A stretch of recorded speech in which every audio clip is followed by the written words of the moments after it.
Bonjour chez vous, c'est encore ingénieur héritier Kachala de retour pour continuer notre partie qui était restée. Donc, comme vous voyez, nous faisons effectivement une application. Voilà, nous allons connecter notre base de données à une application C#, voulais-je dire.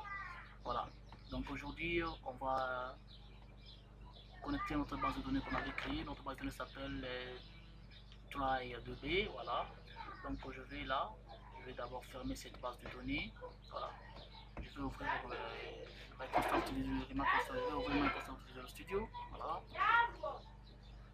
voilà, ceci, je travaille avec la version 12 sur moi.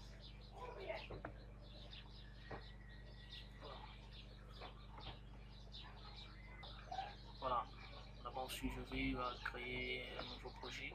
Je crée un nouveau projet. C'est un projet qu'on veut commencer, alors il faut créer un nouveau projet. Voilà, le langage C#, c'est le type WinForm, Windows Form Application. Voilà, là-bas je vais donner le nom à mon application. Je vais dire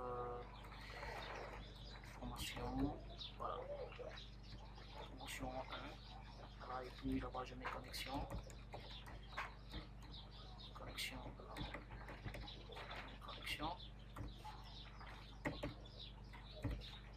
mes connexions, voilà, et puis là-bas je vais sur OK.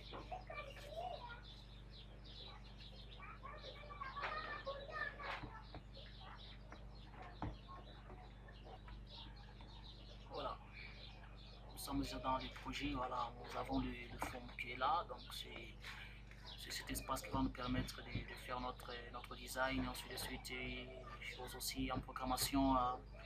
Souvent, il faut toujours commencer par le design et puis les codes s'ensuite tout justement après. Voilà, dans cette partie tout justement, nous allons tester juste la connexion à notre base de données. Et puis prochainement, nous verrons comment ajouter, supprimer et ainsi de suite faire les opérations sur les différentes données qui sont contenues dans notre base de données. De cette façon-là, on peut avancer comme ça.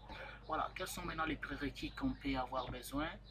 Voilà, je vais là, qu'est-ce qui se passe, police, je viens d'agrandir d'abord la taille. Voilà, voilà. Le prérequis pour se connecter à une base de données. Premièrement, nous aurons besoin de nous connecter à notre base de données, c'est qu'il faudra utiliser la bibliothèque des connexions. Voilà, avec le C#, c'est le mot-clé using qu'on utilise trop souvent. Using, voilà, using system, point data, voilà, point, voilà, comme ceci. Voilà, en fait, c'est cette bibliothèque qui va nous permettre de nous connecter aux bibliothèques de notre base de données Access. Donc sans cette chaîne, vous allez vous rendre compte que ça sera purement avec trop d'erreurs que nous pouvons faire cette programmation. Voilà. Et hormis ça, nous aurons besoin effectivement d'une variable de connexion qui sera de type connexion, ce qui va se dire que nous aurons une variable de ce type. Voilà, sera relevé. Voilà, comme ceci. Voilà, connection. Comme ceci, voilà, connection, et puis le nom de la variable, par exemple, j'ai pas appelé ma variable connexion, comme ceci, voilà, je peux appeler ma variable comme ça, comme c'est le C#, on a juste toujours le point virgule à la fin, voilà, je sais pas comment on va le faire avec l'histoire là-bas, on est là, voilà, comme ceci, voilà, passons à la pratique maintenant. Comment faire tout cela? Je vais sur le formulaire général, j'accède à la partie du code. Voilà, la partie bibliothèque s'importe tout justement là en haut. Je vais utiliser le mot using. Voilà, là je vais mettre système. Voilà, je vais mettre système point data point. Voilà, j'importe la bibliothèque pour me connecter à une base de données Access.